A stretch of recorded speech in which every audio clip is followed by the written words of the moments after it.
வணக்கம். இன்பத்தேன்கிற கதையோட தொடர்ச்சியை இப்போ படிக்கலான் இருக்கேன். கதைக்கு போகலாமா? பத்மாவதி கொல்லைப்புறத்தில் தனிமையில் உட்கார்ந்திருந்தாள். பள்ளிக்கூடத்தில் 10,000 குழந்தைகளை மேய்க்கலாம். இல்லத்தில் 2 குழந்தைகளை பராமரிப்பது கடினம். ஆனால் எல்லா இல்லத்திலுமா? என்னை போன்றே இரவல் இல்லத்து மனிதர்களுக்குத்தான் இந்த கவலை. நான் வெறும் ஒப்புக்கு சப்பானி. ஸ்ரீ பாலகிருஷ்ணன் அவர்களுக்கு ஒரு குடும்பம் என்று விளங்க ஒரு கொழு கொம்பு. அவளுடைய பெற்றோர் அந்தி காலத்தில் கஷ்டப்படாமல் இருக்க ஒரு பணியாய். அவர் குழந்தைகளை பார்த்து கொள்ள ஒரு தாதி. இவ்வளவுதானே. இதில் நாம் லட்சியம் காணுவதா? நந்தினி சொல்கிறாள், அவர் லட்சியவாதியாம். ஆகையால் தொட்டால் சினங்கியாம். அவரது லட்சியம் நிறைவேறும்படி பார்த்து கொள்வதுதான் என் லட்சியம் என்று நினைத்தேன் நான். லட்சியமாவது மண்ணாவது. இது எந்திர யுகம். மனிதர்களும் எந்திரம் போல் நடந்து கொள்ள வேண்டும். உணர்ச்சிகளுக்கு இடம் கொடுத்தால் ஆபத்து தான். இவ்வாறு தனக்குள்ளேயே அவள் பேசிக்கொண்டாள். அவள் மனம் பாரமாக இருந்தது. அந்த பலுவை குறைக்க வழி தெரியாமல் தவித்தாள். இருளை போக்க விளக்கை போட்டாள் பத்மாவதி எந்திரம் போல். குழந்தைகளும் பழக்கத்தின் பேரில் விளக்கு போட்டதுமே எழுந்து உள்ளே வந்தனர். கால் கை அலம்பிவிட்டு கடவுளை வணங்கினர். தினத்தை காட்டிலும் அவர்கள் சற்று அதிக நேரமே கண்ணை மூடி தியானத்தில் இருந்தார்கள். ராஜாவின் குழந்தை உள்ளத்தில் போராட்டம் நடந்தது. அதன் பயனாக குழப்பம்தான் மிஞ்சியது. அவனுக்கு தான் செய்தது தவறு என்று புலப்பட்டு விட்டது. தனக்கு புத்தி தெரிந்து தாயாக இருந்த சித்தியின் முகம் வாடி இருப்பதை காண அவனால் சகிக்க முடியவில்லை. ஆயினும் பெற்றோர்களிடம் செல்ல பயந்து அவன் தனித்து நின்றான். தமக்கை காவேரியின் அருகில் நின்று கொண்டு ஓரக்கண்ணால் உள்ளே நடமாடும் சித்தியே பார்த்து கொண்டிருந்தான். வாரிஜாவும் கண்களை மூடி தியானம் செய்தாள். அவளுக்கு தகப்பனாரிடமும் சிற்றன்னையிடமும் அபார பாசம் இருந்தது. அவர்கள் இருவரிடையே ஏதோ மனஸ்தாபம் தோன்றியிருப்பது அவளுக்கு வேதனை அளித்தது. அதற்கு தானே காரணம் போல் எண்ணி அவள் குழம்பினாள். மீண்டும் வீட்டில் சமரசம் நிலைக்க வேண்டும் என்று பிரார்த்தனை செய்தாள். காவேரியின் கண்கள் மூடியபடி இருந்தன. வெளியே கொந்தளிக்கும் நிலவரத்தை காண அவள் விரும்பவில்லை போலும். கண்களை இறுக மூடிக்கொண்டு அவள் தன் எதிரே படத்தில் இருக்கும் கடவுளையும் தன் மனத்தில் இருக்கும் அன்னையையும் இருத்த முயன்றாள். அவளது சிறு இருதயத்திற்குள்ளே வீசிய புயலும் அமைதியின்மையும் அவளுக்கு தாங்கொண்ணாத வேதனையை அளித்தன. தாத்தாவும் பாட்டியும் அப்பால் அகன்ற பிறகு நடந்த இந்த நிகழ்ச்சி அவளை துன்புறுத்தியது. மாலை அது நடந்த சமயம் அவளுக்கு தன் சித்தி செய்தது நியாயமே என்று பட்டது. அதில் தானும் கலந்து கொண்டாள். ஆனால் தகப்பனார் சித்தியை கடிந்து கொண்டதும் அவளுக்கு யோசனை வந்துவிட்டது. அவருக்கே சந்தேகம் தோன்றி சமாதானப்படாமல் அல்லவா அவர் கோபித்து கொண்டிருக்கிறார். பாட்டியிடம் பல பேர் கூறினது போல் மாற்றாம் தாயகத்தான் இருப்பாளோ சித்தி. தாத்தா பாட்டி இருக்கும்போது நடக்காத இந்த சம்பவம் அவர்கள் அப்புறம் போனவுடனே நடப்பானேன். ராஜா பசி என்று அழுதானேன். ஒருவேளை பசிதானோ? வாரிஜா குழந்தையாக இருந்த சமயத்தில் அழுதால் சில சமயம் அம்மா சொல்லுவாளே, சனியனுக்கு பசி, வயிற்றுக்கு சாப்பிட்டாதானே என்று. அம்மாவாக இருந்தால்தான் தெரியும். கதைகளில் படிப்பது போல் இந்த சித்தியும் எல்லோர் எதிரில் ஒன்று மறைவில் ஒன்று என்று இருப்பாளோ? காவேரியின் மனம் நிரம்பிக் கொண்டே போயிற்று. கண்களினின்றும் நீர் வடிய ஆரம்பித்தது. கண்களை துடைத்து கொண்டாள். வீட்டில் அமானுஷ்ய மௌனம் குடிகொண்டது. பத்மா என்று குரலை கேட்டு வீட்டில் உள்ளோர் அனைவரும் தட்டி எழுப்பப்பட்டவர்கள் போல் விழித்து கொண்டனர். கருணாவும் அவள் கணவன் பாஸ்கரனும் வாயிலில் நின்றனர். அவர்களை வரவேற்க பாலகிருஷ்ணன் முன்புறம் சென்றான். அவர்களை உள்ளே அழைத்து வந்து உட்கார வைத்துவிட்டு தன் மனைவியை அழைக்க திரும்பினான். பத்மா என்று வாயார அழைக்க அவனுக்கு நாய் எழவில்லை. ஒரு கணம் தயங்கினான். பிறகு, காவேரி, சித்தியை கூப்பிடு என்று ஒரு குரல் கொடுத்தான். காவேரி கண்களை துடைத்து கொண்டாள். அவள் தொண்டை அடைத்து கொண்டது. தந்தையின் கட்டளையை நிறைவேற்ற அவள் சமையலறை பக்கம் சென்றாள். அதற்குள் கடவுளை தன் பிரார்த்தனைக்கு இணங்கி வழிகாட்டி விட்டதாக எண்ணினவள் போல் வாரிஜா, சித்தி, பாஸ்கர மாமாவும் கருணா மாமியும் வந்திருக்கிறார்கள். நீ என்ன செய்கிறாய்? அப்பா கூப்பிடுகிறாரே என்று கணீர் என்று கத்தினாள். வெளியே வரும்போது ராஜா ஏக்கம் மிகுந்த பார்வையோடு நின்று கொண்டிருப்பதை கவனித்த பத்மாவதி அவனை நோக்கி, இங்கே வா என்று தலையை ஆட்டி கரங்கள் நீட்டியவுடன் ஓடி வந்தான் குழந்தை. அவனை அவள் அப்படியே இடுப்பில் எடுத்துக்கொண்டாள்.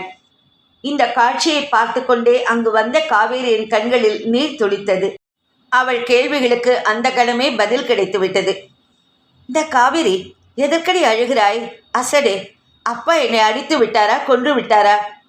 ராஜாவுக்கு சாதம் பிசைந்து வைத்திருக்கிறேன், அவன் சாப்பிடுகிறானா பார்த்துக்கொள் என்று கூறிவிட்டு அவள் ராஜாவை அவள் அருகில் விட்டு சென்றாள்.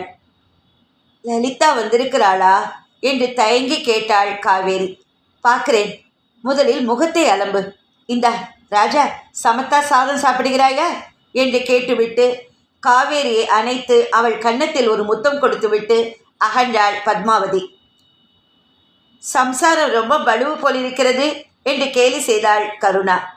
இல்லையா, எனக்கு பெண் இருக்கிறாளே, இன்னும் 2 வருஷம் போனால் அவளுக்கு கல்யாணம் செய்வேன்.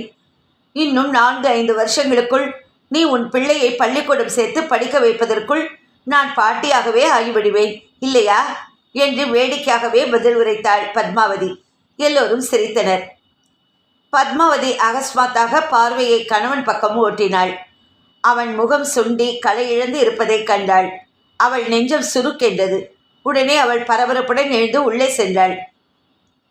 இந்த பார் பத்மா, ஒன்றும் கொண்டு வராதே, நாங்கள் எல்லாம் சாப்பிட்டு விட்டுத்தான் வந்தோம் என்று கருணா கூப்பாடு போட்டும் பத்மாவதி காது கேளாது போல் போய் சூடான பாலும் பழமும் கொஞ்சம் பிஸ்கத்தும் கொண்டு வைத்தாள். வந்தவர்களுக்கு கொடுப்பதுடன் கணவனுக்கும் கொடுத்தாள். நீயும் சாப்பிடேன் பத்மா என்று உபசரித்தாள் கருணா. நீங்கள் தனியாக சாப்பிட வேண்டாம் என்றுதான் அவரை சாப்பிடச் சொன்னேன் என்று சாவதானமாக கூறிவிட்டு கணவன் பக்கம் பழத்தையும் பிஸ்கட்டையும் வைத்தாள் பத்மாவதி. இதற்குள் உள்ளே இருந்து ராஜா சித்தி சித்தி என்று அழைப்பது கேட்டது. இதோ வந்துவிட்டேனடா என்று கூறிக்கொண்டே பத்மாவதி உள்ளே போனாள். அவளை தொடர்ந்து கருணாவும் எழுந்து உள்ளே வந்தாள். ஏண்டி பத்மா, என்ன விசேஷம் என்று அவள் கேட்டாள். பத்மாவதி ஒரு கணம் திடுக்கிட்டாள். பிறகு மெல்ல சமாளித்து கொண்டு பதிலளித்தாள். என்ன விசேஷம்? நீ அல்லவா எனக்கு சொல்ல வேண்டும். அந்த கதையெல்லாம் இருக்கட்டும். உன் கண்கள் சிவந்திருக்கின்றன. காவேரி தலையை நிமிர மாட்டேன் என்கிறாள். உன் கணவர் பஞ்சத்தில் அடிபட்டுவர் போல் பழத்தை விழுங்குகிறார். எனக்கு கண்ணில்லை என்று உனக்கு என்னமோ என்று கருணா சவால் விடுத்ததும் பத்மாவதியின் பொய் போர்வை நழுவியது. வேறென்ன, எத்தனையோ காம்ப்ளெக்ஸ் என்று சொல்கிறார்களே இந்த காலத்தில். தாழ்வு உணர்ச்சி, மேன்மை உணர்ச்சி, அது இது என்று மாற்றாந்தாய் உணர்ச்சி இங்கே தாண்டவம் ஆடுகிறது. ஆ என்று கேள்விக்குறியாக முகத்தை வைத்து கொண்டாள் கருணா. பத்மாவதி ராஜா கூப்பிட்டதை அறவே மறந்தாள். பெட்டியை திறந்து ஒரு கடிதத்தை எடுத்தாள். இதப்பார், நந்தினிக்கு எழுத ஆரம்பித்தேன் என்று கூறிக்கொண்டே அதை கருணாவுக்கு காண்பித்தாள். நந்தினி அக்காவுக்கு, உங்களிடம் நான் வாக்குறுதியெல்லாம் கொடுத்தேன். ஆனால் நடைமுறையில் அவ்வளவு எளிதாக இல்லை. உலகம் இளையாளை 2 விதமாகத்தான் கருதுகிறது. ஒன்று, இளம் குழந்தைகளையும் அரிசி குத்தச் சொல்லும் மாற்றாந்தாய் பாதகி. மற்றொன்று, தன் தலையில் தீ வைத்தாலும் சிரித்து பொறுத்து கொண்டு உயிரை விடும் சிற்றன்னை தெய்வம். இவ்விரண்டுக்கும் நடுவே உண்மை தாயாக விளங்க எந்த பைத்தியக்காரியாவது எண்ணினால் அது மடத்தனம் என்று உரக்க படித்தாள் கருணா. பிறகு மேலே படிக்காமல் அந்த கடிதத்தை கசக்கி எறிந்துவிட்டு அவள் வாய்விட்டு சிரித்தாள். அது அடங்கியதும் என்ன நடந்தது என்று சாவதானமாக கேட்டாள். தன் கடிதத்தை கருணா அவ்வளவு உதாசீனமாக எரிந்துவிட்டதில் சற்று கோபமே ஆயினும் அதை காண்பித்து கொள்ளாமல் அன்று நடந்ததையெல்லாம் கூறினாள் பத்மாவதி. ஃபு, இதற்காகத்தான் நான் மாற்றாந்தாயை பற்றி ஒரு வியாசம் எழுதிவிட்டாய். போடி பைத்தியம், முட்டாள் என்று கூட சொல்வேன். நந்தினிக்கு கடிதம் எழுதுகிறாளாம். கணவனோடு சண்டை போட்டுக்கொண்டு அவன் மனிதர்களிடமே முறையிடுவார்களோ? அது கிடக்கட்டும், உங்கள் சோக நாடகத்திற்கும் உபவாசத்திற்கும் என்ன நடந்துவிட்டது? இன்றைக்கு கூட நான் என் பிள்ளை மோகனே ஒரு அடி வைத்து விட்டேன். உடனே வந்துவிட்டார் அவன் அப்பா. இனிமேல் குழந்தை மேல் விரல் வை சொல்லுகிறேன், முதுகலமே முறித்து விடுவேன் ஆ ஊ என்று தொண்டை வரட கத்தினார். அதனால் அவரும் நானும் பிரிந்து விட்டோமா? நான் உயிரை விட்டு விட்டேனா? நாளைக்கு மோகன் மேல் கை வைக்காமல் தான் இருந்து விடுவேனா? அடுத்த சந்தர்ப்பம் எப்பொழுது என்று வெளுத்து விட மாட்டேனா என்றாள் கருணா. குழந்தை உன் சொந்தம், அடிக்கலாம் அணைக்கலாம். உன் சொந்தத்தை நிலைநாட்டே நீயும் தான். அப்பொழுது கருணா என்று பாஸ்கரன் கூப்பிடவும் கருணா கிளம்பி விட்டாள்.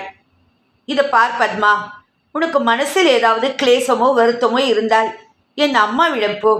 நிமிஷத்தில் அதை அடித்து துரத்தி மனசை சுத்தமாக்கி விடுவார்கள் என்று கூறிவிட்டு சென்றாள் கருணா. அவர்கள் சென்றதும் பத்மாவதி தன் குடும்பத்தை கவனிக்கலானாள். ராஜா சாப்பிட்டு விட்டு வாரிஜாவின் அருகில் உட்கார்ந்திருந்தான். வாரிஜா சாப்பிட்டு கொண்டிருந்தாள். காவேரி அவளுக்கு போட்டுவிட்டு தனக்கும் கலத்தில் இட்டுக்கொண்டு உட்கார்ந்தாள். அப்பொழுதுதான் பத்மாவதி உள்ளே நுழைந்தாள். நான் வருகிறேன் அம்மா என்றாள் அவள். பரவாயில்லை சித்தி, அவர்கள் போய்விட்டார்களா? ராஜா உன்னிடம்தான் படுத்துக்கொள்வானாம். தூங்காமல் காத்து கொண்டிருக்கிறான். அவனை படுக்கவே. அப்பாவை கூப்பிட்டு சாப்பிடச் சொல். நான் இதையெல்லாம் பார்த்து கொள்கிறேன் என்று காவேரி பெரிய மனுஷி போல் கூறினாள். பத்மாவதி அவள் புத்தி நுட்பத்தை மனசோடு மெச்சினாள். ராஜாவை படுக்க வைக்க அழைத்து சென்றாள். படுத்துக்கொண்ட ராஜா அவளை அணைத்தபடியே தூங்குவதற்கு கண்களை மூடிக்கொண்டான். சித்தி, கதை சொல்லே என்று கேட்டான் அவன் மெதுவாக. நரி திராட்சை பழத்தை பார்த்து முதல் தடவை குதிப்பதற்குள்ளாகவே அவன் உறங்கிவிட்டான். பத்மாவதி அவன் கீழே விழாமல் இருக்க பக்கத்தில் ஒரு தலையணையை வைத்துவிட்டு எழுந்து சென்றாள். காவேரியும் வாரிஜாவும் போஜனம் முடிந்து கையலம்பிக் கொண்டு வந்தார்கள். நீங்கள் 2 பேரும் போய் படியுங்கள் என்று கூறி அவர்களை அனுப்பிவிட்டு பத்மாவதி கணவனை தேடி சென்றாள். சாப்பிட வருகிறீர்களா என்று அவள் அழைத்தாள். குனிந்த தலையை நிமிரவில்லை பாலகிருஷ்ணன். என்ன, இலை போட்டாகிவிட்டது, வாருங்கள், எவ்வளவு நாழிகையாருது என்று கூறிக்கொண்டே அவன் தோளில் கையை வைத்தாள். பாம்பு தீண்டினாற் போல் அவள் கையை வீசி எறிந்தான் பாலகிருஷ்ணன். அருவருப்பு கூட அவன் முகத்தில் லேசாக படர்ந்தது. நான் உங்களை தொடவில்லை, எழுந்திருங்கள், சாப்பாடு முடியட்டும். நீ சாப்பிடு, எனக்கு பசி இல்லை என்று பதில் சொன்னான் பாலகிருஷ்ணன். இது என்ன இது?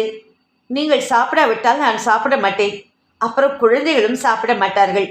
இதில் என்ன அர்த்தம் இருக்கிறது? பாடுபட்டு சமைத்த உணவை வீணாக்கிவிட்டு பசியோடு படுத்துக்கொள்வானே. சாப்பாட்டை முடித்துக்கொண்டு நமது சச்சரவுகளை தீர்த்து கொள்வோம் என்று பத்மாவதி கூறும்போது நாகரத்தினத்தின் முகம் தோன்றி மறைந்தது போல இருந்தது. நாக்கை அடக்கி பேசு என்று அடிவயிற்றிலிருந்து பயங்கரமாக பேசினான் பாலகிருஷ்ணன். நான் உங்கள் காலில் விழுகிறேன், தயவு செய்து சாப்பிட வாருங்கள் என்று கூறிக்கொண்டே பத்மாவதி கணவனின் காலை பிடித்து கொண்டாள். சி, என்னை விடு, என்னிடம் சாகசமெல்லாம் வீண் அனாவசியம் என்று அவன் கடுமையாக பேசினான். பத்மாவதி நிமிர்ந்தாள். அவள் கண்கள் அவளை நேரே பார்த்தன. அந்த தாயில்லா குழந்தைகளுக்காக எழுந்திருங்கள். இன்று நீங்கள் பட்டினியாக இருந்தால் அவர்கள் தூங்கவே மாட்டார்கள். நான் நாளைக்கே ஊருக்கு போய்விடுகிறேன். என்னால் உங்களுக்கு ஏன் வீண் தொல்லை? சுபத்ரா உங்களையும் குழந்தைகளையும் விட்டுவிட்டு போய்விட்டாள். பெரியவர்கள் இந்த வேலைக்கு இருக்கிறார்கள். சகாயமாக இருப்பது போய் தொந்தரவாக இருக்க எதற்கு நான் போய் வருகிறேன். இங்கு இருந்து கொண்டு உங்கள் மனச்சாந்தியை குலைக்க விரும்பவில்லை நான். பெரியவர்களை உடனே புறப்பட்டு வரும்படி நாளைக்கே தந்தி அடித்து விடுங்கள். இல்லாவிட்டால் நானாவது அடிக்கிறேன். என் ரயில் மத்தியானம் 3 மணிக்கு கிளம்புகிறது. ராத்திரிக்கும் சமைத்து வைத்துவிட்டு போகிறேன். குழந்தை பார்த்து கொள்வாள் என்று படபடவென்று பேசிவிட்டு பத்மாவதி எழுந்து உள்ளே போய்விட்டாள். பாலகிருஷ்ணன் நிமிர்ந்து நோக்கினான். திட சித்தத்திற்கு சின்னமாக தூண்ட எழுப்பியது போல் அவள் உருவம் நேராக நின்றது. ஆனால் புடவை தலைப்பால் அவள் கண்களை துடைத்துக் கொள்வதும் தெரிந்தது. அவளை தொடர்ந்து எழுந்து சென்றான் பாலகிருஷ்ணன். தனக்காக போடப்பட்டிருந்த இலையின் முன் உட்கார்ந்தான். மௌனமாக அவனுக்கு பரிமாறிய கை நடுங்கியது. நடுநடுவில் அவள் வேறு பக்கம் திரும்பி மூக்கை சிந்துவதும் தெரிந்தது. கணவன் எழுந்து சென்ற பிறகு சாப்பாட்டையும் வேலைகளையும் ஒரு விதமாக முடித்துக்கொண்டு பத்மாவதி படுக்கச் சென்றாள். குழந்தைகள் ராஜா வாரிஜா இருவரும் நன்றாக தூங்கிக் கொண்டிருந்தனர். தங்கள் இருவருக்கும் மத்தியில் சித்திக்கு என்று படுக்கையில் இடம் விட்டிருந்தார்கள் குழந்தைகள். பத்மாவதி படுத்துக்கொண்டு ராஜாவை அணைத்து கொண்டாள். வாரிஜா அவள் மேல் காலை போட்டாள். பாலகிருஷ்ணனும் படுத்துக்கொள்வதற்கு வந்தான். பக்கத்து அறையில் கதவு இடுக்கில் விளக்கு எறிவது தெரிந்தது. காவேரி தீபத்தை அணைக்க மறந்து தூங்கிவிட்டிருப்பாள் என நினைத்து அவன் கதவை திறந்து கொண்டு உள்ளே நுழைந்தான். ஆனால் காவேரி படுக்கையில் இல்லை. அறையை சுற்றுமுற்றும் நோக்கினான் பாலகிருஷ்ணன். ஜன்னல் அருகில் ஒரு நாற்காலியில் உட்கார்ந்து வெளியே பார்த்து கொண்டிருந்தாள் காவேரி. தகப்பன் வந்ததையும் அவள் கவனித்ததாக தெரியவில்லை. என்றும் இல்லாத இந்த காட்சியை கண்ட அவன் அங்கு சென்று அவள் தோளின் மேல் கையை வைத்தான். ஒரு கணம் திடுக்கிட்டாள் மகள். அவள் கண்களில் நீர் மல்கி இருந்தது. முகம் கவலை தோய்ந்து கிடந்தது. என்னம்மா, சித்தி உன்னையும் ஏதாவது சொன்னாளா என்று கேட்டான் பாலகிருஷ்ணன். ஐயோ இல்லையேப்பா என்று பதறினாள் மகள். பின்ன என்ன? சித்தி ராஜாவை அடிக்கவில்லையப்பா என்று ஆரம்பித்த அவள் தேம்பி தேம்பி அழ ஆரம்பித்தாள். பாலகிருஷ்ணன் திடுக்கிட்டான். ஆனால் ஒன்றும் கூறாமல் மகளை அப்படியே சேர்த்து அணைத்து கொண்டான். வெகு நேரம் கழித்த பின்னர் அவன் காவேரியை படுக்க வைத்துவிட்டு விளக்கை அணைத்துவிட்டு கதவை சாத்தி கொண்டு வெளியே வந்தபோது அவன் முகம் வெளியே இருந்தது. பாலகிருஷ்ணன் தன் படுக்கையில் போய் படுத்தானே தவிர அவனுக்கு உறக்கம் வரவில்லை. ஜன்னல் வழியே நிலா வெளிச்சம் வந்து அறையை பிரகாசிக்கச் செய்தது. பாலகிருஷ்ணன் எழுந்து சென்று பக்கத்து ஜன்னல் வழியே வெளியே எட்டி பார்த்தான். குளமும் மண்டபமும் வெள்ளி தகட்டில் செதுக்கப்பட்ட சித்திரம் போல் காட்சியளித்தன. தன்னையும் அறியாமல் அவன் நினைவு சுபத்ராவை நாடிற்று. அவளோடு கூட தான் எத்தனையோ முறை அந்த குளத்தங்கரையில் உட்கார்ந்து உல்லாசமாக காலம் கழித்தது அவனுக்கு ஞாபகம் வந்தது. சுபத்ரா அந்த நிலவு நாட்களில் குளத்தில் இறங்கி குளித்துவிட்டு சந்தனுவுக்கு காட்சியளித்த கங்கை போல வருவாள். பாலகிருஷ்ணன் மனத்தில் அன்றைய சம்பவங்களின் யோசனை பலமாக முட்டிற்று. குழந்தைகள் நிஷ்கலங்கமாய் நிர்மலமாய் தொங்கிக் கொண்டிருந்தனர். பாலகிருஷ்ணன் விளக்கை போட்டான். வாரிஜா திரும்பி படுத்தாள். கண்களை அகல விரித்து கொண்டு படுத்திருந்தாள் போலும் பத்மாவதி. தீப வெளிச்சத்தில் சட்டென்று கண்கள் கூசவும் கண்களை கையால் மூடிக்கொண்டாள். பாலகிருஷ்ணன் விளக்கை அணைத்து விட்டான்.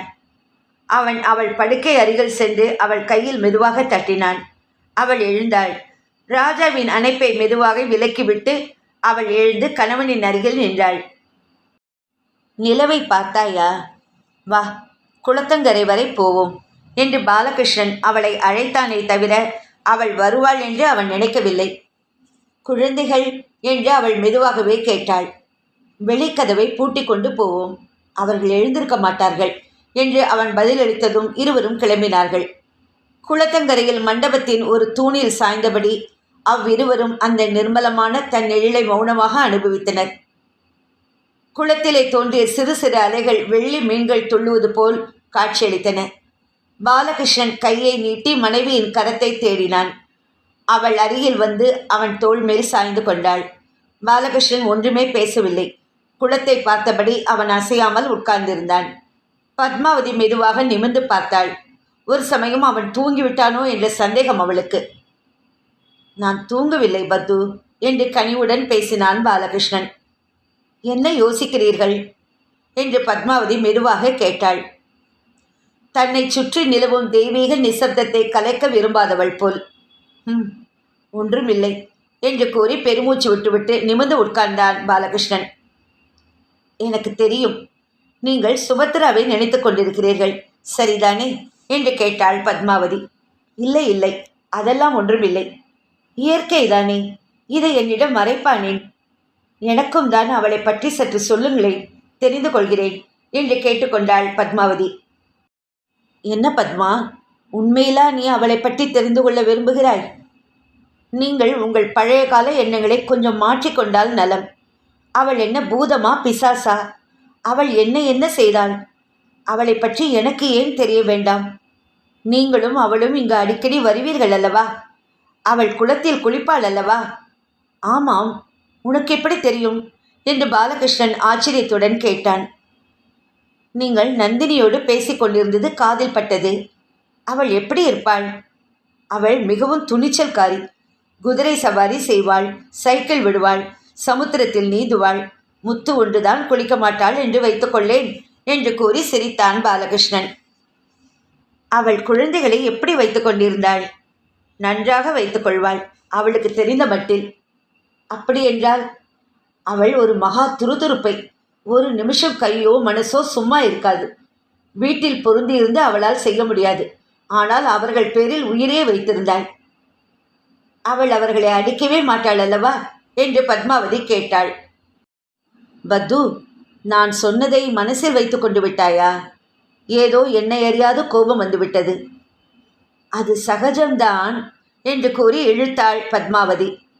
ஆனால் ஏதோ ஒன்று அசகஜம் என்கிறாய். ஆமாம், நீங்கள் கோபித்து கொள்ளாமல் இருந்தால் சொல்வேன். இனிமேல் எனக்கு கோபம் வராது, சொல். இதன் தொடர்ச்சியை அடுத்த பகுதியில் படிக்கிறேன்.